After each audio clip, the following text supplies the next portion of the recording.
Mes chers amis, dès que le sourd-muet fut guéri, nous dit l'Évangile, il parla bien.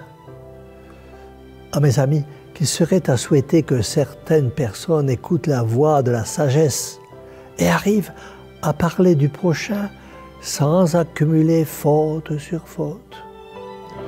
Dans les conversations, en effet, elles commettent des fautes nombreuses, souvent mortelles, presque toujours irréparables. À vrai dire, mes amis, à part les choses vulgaires, on ne parle guère que de soi-même ou du prochain. Quand on parle de soi, n'est-il pas facile de se laisser aller à l'orgueil sous toutes ses formes? Et quand on parle du prochain, ne franchit-on pas aisément les bornes de la charité? Voilà pourquoi saint Jacques appelle un homme parfait celui qui ne pêche pas dans ses conversations. Mes amis, à quoi s'attaque la langue dans les conversations? Au premier de tous les biens, à l'honneur. Sans l'honneur, en effet, la fortune, la gloire, la santé ne sont plus rien. Or, enlever à son prochain le premier de tous les biens dans l'ordre temporel, c'est commettre le plus grand crime. Dans le même ordre, c'est commettre une faute grave, dit saint Thomas. Aussi a-t-on comparé la langue des méchants à une épée à deux tranchants.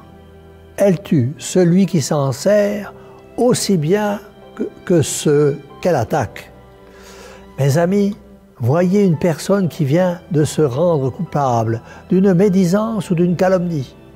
Elle rencontre aisément des admirateurs, car un sot trouve toujours un plus sot qui l'admire. Ces admirateurs s'en vont bientôt de porte en porte, de salon en salon, répéter ou amplifier ce qu'ils ont entendu. Et ainsi, tout le pays se trouve agité à cause d'une seule personne. Nous rencontrons chaque jour des cas similaires à travers la presse, la radio, la télévision et l'Internet, puisque nous sommes entourés de journalistes qui sont épris de sensationnels et qui ne sont pas à un mensonge près. Mes amis, la réparation s'impose. C'est un devoir de stricte justice. Mais comment y arriver? Le regret même sincère ne suffit pas. Voilà pourquoi saint Jacques nous fait remarquer que si la langue est petite, elle est capable quand même de faire bien du mal.